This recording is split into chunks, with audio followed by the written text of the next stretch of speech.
What's up guys? US wants Pakistan on the phone. Iran must not get nuclear weapons. क्या मतलब है? पाकिस्तान साजिश कर रहा है कि न्यूक्लियर वेपन उनको देने की? भाई ये तो अगर ऐसा कुछ साजिश कर रहा है तो ये तो दोगला है। उधर से भी कटोरा भर रहा है अपने, इधर से भी कटोरा भर रहा है। भाईचारा ऑन टॉप भी दिखा रहा है और लल्लो पच्चो उनके भी दिखा रहा है। देखते हैं क्या है पूरा मामला। करियर 247 चैनल से है प्रशांत धवन सर की वीडियो 1 2 3 गो।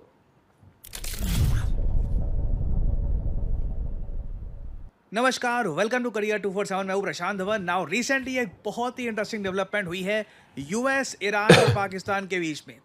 यूएसए के सेक्रेटरी ऑफ स्टेट या आप कह लीजिए इनके जो विदेश मंत्री हैं मार्को रूबियो, इन्होंने कॉल किया पाकिस्तान को और स्पेसिफिकली पाकिस्तान को ये कहा है कि याद रखिएगा, हम किसी भी सूरत में बर्दाश्त नहीं करेंगे कि ईरान के पास न्यूक्लियर वेपन्स आ जाएं। ये फ़ोन कॉल देखिए यूएसए का एक ऐसे टाइम में आया है पाकिस्तान को। और अगेन आप देखोगे दुनिया भर के न्यूज़ आउटलेट्स, ना सिर्फ इंडियन, इवन इजरायली, अमेरिकन, सब लोग इस फ़ोन कॉल को कवर कर रहे हैं क्योंकि एक ऐसे टाइम में यूएसए ने पाकिस्तान को ये बात बोली है कि ईरान कैन नेवर डेवलप और एक्वायर ए न्यूक्लियर वेपन। क्योंकि यूएसए में चिंता बनी हुई है इस बात को लेकर कि ईरान का जो एनरिच्ड यूरेनियम था वो कहाँ गया। ये आप देख पाओगे न्यूयॉर्क टाइम्स ने इस पर आर्टिकल छापा है रिसेंटली कि the fate of Iran's enriched uranium ये बहुत बड़ी मिस्ट्री है यूएस के लिए। और कई जियोपॉलिटिकल एनालिस्ट ये मान रहे हैं कि ईरान ने हो सकता है कि जो ये एनरिच्ड यूरेनियम है कुछ ग्रुप्स की मदद से पाकिस्तान में कहीं पे छुपा रखा हो। मे बी इनकी सरकार को पता है और मे बी एक पॉसिबिलिटी ये भी है कि ये एनरिच्ड यूरेनियम जिससे एक न्यूक्लियर वेपन बन सकता है, शायद पाकिस्तान को पता भी नहीं है कि पाकिस्तान की बॉर्डर में या फिर बलूचिस्तान में कहीं पर किसी ग्रुप ने छुपा रखा है। क्योंकि टोटल जो क्वांटिटी है इसकी ये 880 पाउंड है stockpile of uranium enriched to 60%। 60% के ऊपर यूरेनियम आपने अगर एनरिच कर दिया तो ये यूरेनियम आप न्यूक्लियर बॉम्ब बनाने के लिए यूज कर सकते हैं। और अगर यहाँ पे आपका सवाल है, वेट, ये यूरेनियम की बड़ी कहानी सुनी है कि कुछ ईरान ने यूरेनियम इतना ज़्यादा रिफाइन कर दिया है, इतना ज़्यादा इसको एनरिच कर दिया है कि ये न्यूक्लियर बॉम्ब के लिए हो सकता है यूज़। इसमें इशू क्या है और यूएस इस बात को लेकर नर्वस क्यों है, ये बहुत ही सिंपल लैंग्वेज में आपको समझाता हूँ। देखिए, यूरेनियम से आप दो काम कर सकते हैं। एक, न्यूक्लियर पावर प्लांट में उसको यूज़ करके आप ऊर्जा प्रोड्यूस कर सकते हैं, इलेक्ट्रिसिटी प्रोड्यूस कर सकते हैं जो शहरों को पावर करने के लिए काम आएगी, या फिर उसका एक बॉम्ब भी बन सकता है। यूरेनियम में दो टाइप के आइसोटॉप होते हैं। एक तो होता है U-238, ये काफ़ी हद तक यूजलेस होता है बॉम्ब्स के लिए। फिर होता है U-235, ये यूरेनियम में बहुत कम होता है, सिर्फ 0.7% के आसपास। तो एक न्यूक्लियर बॉम्ब बनाने के लिए ना U-23 आइसोटॉप चाहिए होता है 90% प्यूरिटी के साथ। और सिंस एक यूरेनियम में ये बहुत कम होता है ना, इसलिए न्यूक्लियर बॉम्ब बनाने के लिए जो एनरिच्ड यूरेनियम है इसको बनाने का प्रोसेस बहुत लंबा होता है। आपको सेंट्रीफ्यूजेस में बिल्कुल धीरे धीरे करके जो ये यूरेनियम है इसको और प्यूरिफाई करना होता है, बहुत टाइम लग जाता है इसमें। और अगर 90% आपने एनरिच कर दिया यूरेनियम तो एक बार को न्यूक्लियर बॉम्ब बन सकता है। अब यहाँ पे आप कहोगे वेट, जो न्यूयॉर्क टाइम्स का आर्टिकल था वहाँ पे तो लिखा था कि ईरान ने 60% के आसपास कर रखा है एनरिच को, तो दुनिया को इतनी ज़रा चिंता क्यों है कि ईरान का 880 पाउंड यूरेनियम कहाँ पे गया, जबकि अभी के लिए ये बस 60% एनरिच हुआ है। 90% तो बहुत दूर है ना। नहीं, 60 से लेकर 90% पहुँचने में बहुत कम टाइम लगता है। अगर किसी ने 60% एनरिच कर दिया तो ऑलमोस्ट आप मान लीजिए 90 से लेकर 95% काम इसने कर दिया है। और इसलिए यूएस में इस बात को लेकर काफी नर्वसनेस है कि ईरान हो सकता है कि लिटरली अपना यूरेनियम कहीं पे छुपा के बैठा हो और थोड़ी बहुत जो एनरिचमेंट इनको करनी बाकी है, अगर जल्द से इन्होंने वो कर दी और एक न्यूक्लियर टेस्ट कर दिया तो उस केस में देखिए प्रॉब्लम बहुत ज़्यादा बढ़ जाएगी। और इसलिए ट्रंप ने रिसेंटली नेटो के समिट में कहा था कि ईरान इजराइल कॉन्फ्लिक्ट फिर से शुरू हो सकती है। और मैं आपको भी बता रहा हूँ ये कॉन्फ्लिक्ट कभी भी फिर से स्टार्ट हो सकती है और इस बार पिछली बार से भी ज़्यादा वायलेंस होगा। और इसलिए आप देख रहे हैं कि कॉन्स्टेंटली यूएस के फ़ोन आ रहे हैं पाकिस्तान को। आप अरब न्यूज़ में देखोगे ना तो हेडलाइन ये यहाँ पर ये बनाकर बैठे हैं कि US Pakistan agree to work to promote peace in the Middle East. अब पाकिस्तान क्या पीस यहाँ पे प्रमोट करवाएगा? नीचे आप देखोगे साफ साफ लिखा है, secretary of state Marco Rubio ने पाकिस्तान को सीधा सीधा बोला है कि ईरान के पास कभी भी न्यूक्लियर वेपन नहीं आने चाहिए। अब एक बार को सोच कर देखिए ठंडे दिमाग से कि यूएसए के विदेश मंत्री ये पाकिस्तान को क्यों बोलेंगे कि ईरान के पास कभी न्यूक्लियर वेपन नहीं आने चाहिए।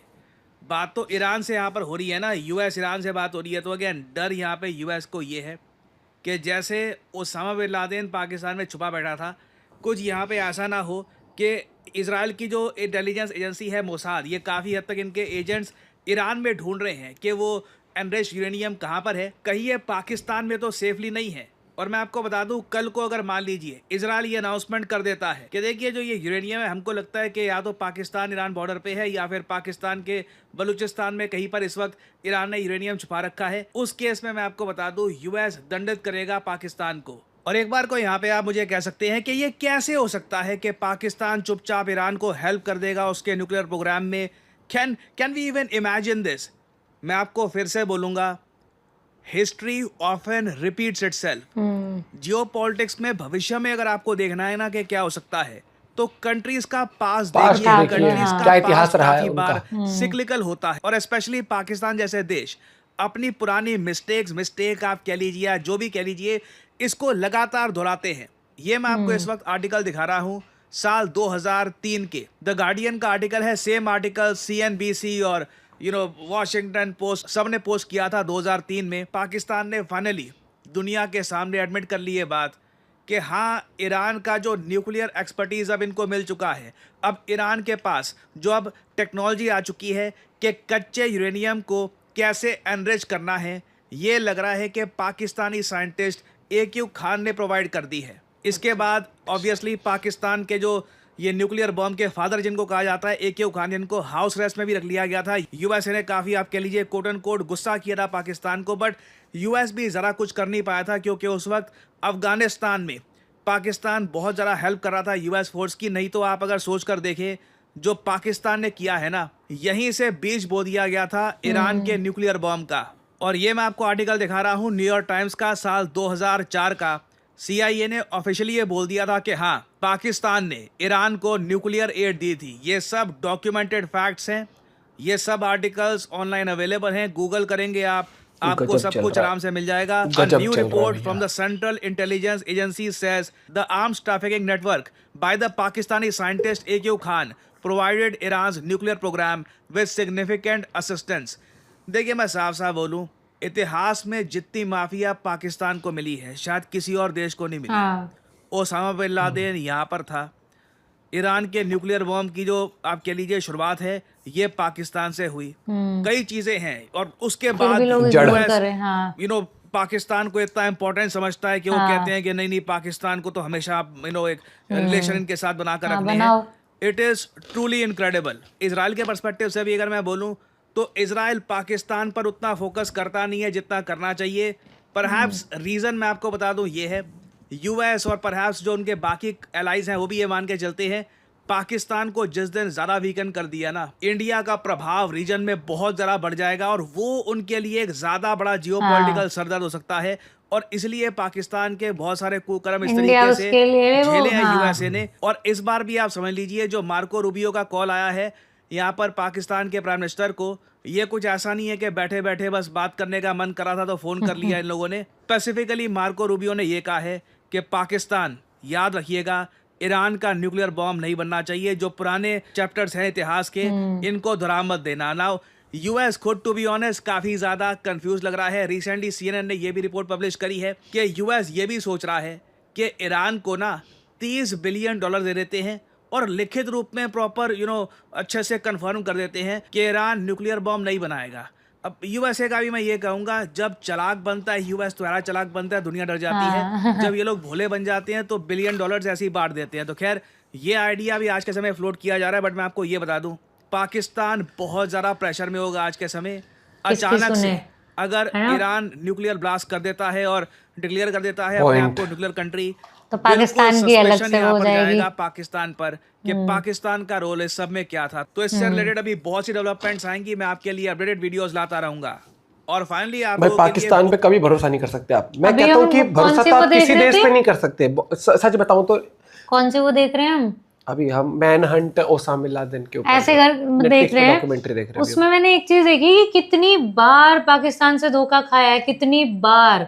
वो कहते हैं ना कि फसाद की जड़। और प्लस अभी ये अगर ये वाली बात उड़ती उड़ती आई है कि पाकिस्तान बॉर्डर पे या पाकिस्तान के अंदर कहीं पर वो छुपाए गए हैं, यू नेवर नो, आगे जाके जब पता लगेगा ना तो ऐसा भी हो सकता है कि वहीं मिले। स्ट्रेंज कि क्योंकि आप ओसामा के टाइम भी पाकिस्तान जिस उनसे कंट्री पे आपको रियल में यूएस से सैंक्शंस पैसे लगाने खाता जा रहा चाहिए, था, याद है, पैसे खाता भी जा रहा था यूएस से कि हम वो ढूंढने में मदद कर रहे हैं, मदद करी तो थी कुछ भी, और वहीं पे उनकी उसको तिजोरी खाली करने में मदद करता है ये कि हाँ। आपके पास ज्यादा पैसा हो रहा यही है अब कर रहा होगा, मुनीर पैसे उससे लेके भी आया होगा। भैया। मतलब कि ईरान और पाकिस्तान अब ये आपस में क्या प्लानिंग कर रहे हैं ये भी नहीं पता, कुछ नहीं पता है। तो फिर वो वाली बात आती है, ब्रदर मुल्क वाली बात आ गई ना कि ब्रदर मुल्क है, और वो उस तरीके से OIC भी है, आ जाती है, पता ना क्या हो रहा है। लेकिन कहीं ना यूएस को जो सीक्रेट सर्विस इनकी रहती है, जो सीक्रेट एजेंसीज रहती है इनकी, CIA हो गई, सब तरीके से जिस कब काम करती है, तो इनको कहीं ना कहीं भनक तो लग गई होगी हाँ, कि यूरेनियम का तभी करा होगा ट्रांसफर फोन। हुआ है, हाँ। इधर से उधर जहां भी हुआ है, ट्रैक कर नहीं पा रहे होंगे अभी ये। लेकिन खुफिया एजेंसी ना हर चीज निकालती, टाइम लगता है लेकिन पता जरूर लगा लेती है। लेकिन अगर इस पता लगाने के चक्कर में उनको, अगर वो क्या बोलते हैं, लगाने के चक्कर में जब तक इन्होंने पता लगाया तब तक देर हो जाए और वो कर लें न्यूक्लियर तैयार, फिर तो फिर वही वाली बात है जी, हमने पता तो लगा लिया था लेकिन हम लेट हो गए। लेट होने के बाद फिर नहीं होता। क्योंकि अभी जब मैं वेब सीरीज डॉक्यूमेंट्री भी देख रहा हूँ उसमें भाई ये देखा गया कि किस तरीके से उन्होंने अपना नेटवर्क फैलाया था हाँ। उसमें।